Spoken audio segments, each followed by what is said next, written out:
সাঈদীর রায়ে মিষ্টি বিতরণকারী আওয়ামী লীগ নেতাকে মিষ্টি খাইয়ে কোনো পিটুনি। এদিকে খায়রুল হকের মামলা বাতিল, জামিন শুনানি ২৬ অক্টোবর। এবং হাসিনা সহ ৩ জনের বিরুদ্ধে চতুর্থ দিনের সাক্ষ্য গ্রহণ চলছে। সর্বশেষ জানাবো, জুলাই সনদের খসড়ায় কিছু অসামঞ্জস্যতা রয়েছে বলছেন সালাউদ্দিন আহমদ। শুনছিলেন সংবাদ শিরোনাম, এবারে বিস্তারিত। সাঈদীর রায়ে মিষ্টি বিতরণকারী আওয়ামী লীগ নেতাকে মিষ্টি খাইয়ে গণপিটুনি।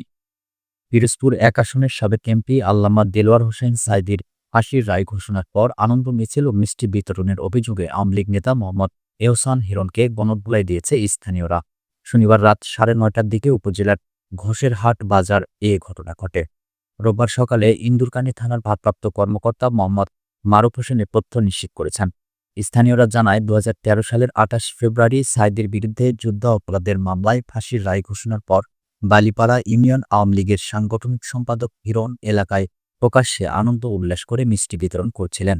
এরপর থেকে হিরণ দীর্ঘদিন আত্মগোপনে থাকলেও শনিবার রাতে ঘোষেরহাট বাজার এলাকায় তাকে স্থানীয় জনতা দেখতে পেয়ে আটক করে। প্রথমে তারা হিরণকে মিষ্টি খাওয়ায়, পরে গণপিটুনি দেয়। খবর পেয়ে পুলিশ ঘটনাস্থলে পৌঁছে তাকে উদ্ধার করে থানায় নিয়ে যায়। উপজেলা জামায়াতের আমির মোহাম্মদ আলী হোসেন বলেন, স্থানীয়রা হিরণের উপর ক্ষিপ্ত হয়ে গণধোলাই দিয়ে পুলিশে সোপর্দ করেছেন। যুদ্ধ অপরাধের মিথ্যা মামলায় দেলোয়ার হোসেন সাঈদীর ফাঁসির রায় ঘোষণার পর আনন্দ মিছিল ও মিষ্টি বিতরণ করেছেন আওয়ামী লীগ নেতা মোহাম্মদ এহসান হিরণ। তিনি এলাকায় প্রকাশ্যে ফাঁসির রশি নিয়ে আনন্দ উল্লাস করেন। আমরা তার বিচার চাই। ইন্দুরকানী থানার ওসি মোহাম্মদ মারুফ হোসেন বলেন, ঘোষেরহাট বাজারের স্থানীয়রা আওয়ামী লীগ নেতা হিরণকে আটক করে গণধোলাই দেন। পরে আমরা তাকে উদ্ধার করে থানায় নিয়ে আসি। তার বিরুদ্ধে একাধিক মামলা রয়েছে। রোববার তাকে আদালতে তোলা হবে। খায়রুল হকের মামলা বাতিল, জামিন শুনানি ২৬ অক্টোবর। বৈষম্য বিরোধী ছাত্র আন্দোলনের সময় যাত্রাবাড়িতে আব্দুল কাইয়ুম হত্যা মামলা বাতিল ও জামিন চেয়ে সাবেক প্রধান বিচারপতি এবিএম খায়রুল হকের করা আবেদনের শুনানি অনুষ্ঠিত হবে আগামী ২৬ অক্টোবর। রোববার হাইকোর্টের বিচারপতি মোহাম্মদ জাকির হোসেন ও বিচারপতি কে এম রাশিদুজ্জামান রাজার সমন্বয়ে গঠিত বেঞ্চে এ বিষয়ে শুনানির কথা ছিল। তবে আসামিপক্ষের সময়ের আবেদনের পরিপ্রেক্ষিতে নতুন দিন নির্ধারণ করা হয়। গত ১১ আগস্ট এবিএম খায়রুল হকের পক্ষে করা আবেদনের শুনানিকে কেন্দ্র করে আদালত কক্ষে দুই পক্ষের আইনজীবীদের মধ্যে হট্টগোল ও ধাক্কাধাক্কির ঘটনা ঘটেছিল। ওই দিন আদালত শুনানির জন্য আজকের দিন নির্ধারণ করেন। এ মামলার কার্যক্রম স্থগিত ও জামিন চেয়ে সাবেক বিচারপতি খায়রুল হক ৭ আগস্ট আবেদনটি করেন।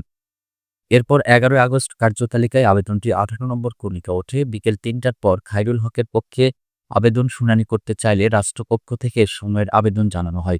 এ নিয়ে দুপক্ষের মধ্যে উত্তপ্ত বাক্য বিনিময় হয়। এক পর্যায়ে হট্টগোল ও ধাক্কাধাক্কির ঘটনা ঘটে। এরপর আদালত শুনানির জন্য ১৭ আগস্ট দিন রাখেন। ২৪ জুলাই আগস্টে বৈষম্য বিরোধী ছাত্র আন্দোলনের সময় ১৮ জুলাই রাজধানীর যাত্রাবাড়িতে যুবদল কর্মী আব্দুল কাইয়ুম আহাদ গুলিবিদ্ধ হয়ে মারা যান। এ ঘটনায় নিহতের বাবা আলাউদ্দিন গত ৬ জুলাই যাত্রাবাড়ি থানায় শেখ হাসিনা সহ ৪৬৭ জনের বিরুদ্ধে একটি হত্যা মামলা করেন। এ মামলায় খায়রুল হককেও আসামি করা হয়। গত ২৪ জুলাই সকালে ধানমন্ডির বাসা থেকে খায়রুল হককে গ্রেপ্তার করে ঢাকা মহানগর গোয়েন্দা পুলিশ। ওই দিন রাতে তাকে কারাগারে পাঠানো হয়। গত ২৯ জুলাই তত্ত্বাবধায়ক সরকার বাতিল করে বেআইনি রায় দেওয়ার অভিযোগে নারায়ণগঞ্জের ফতুল্লা থানায় করা মামলায় খায়রুল হককে ভার্চুয়ালি গ্রেপ্তার দেখানো হয়।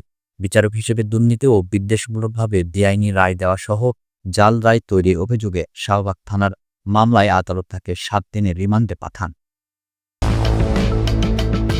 হাসিনা সহ ৩ জনের বিরুদ্ধে চতুর্থ দিনের সাক্ষ্য গ্রহণ চলছে।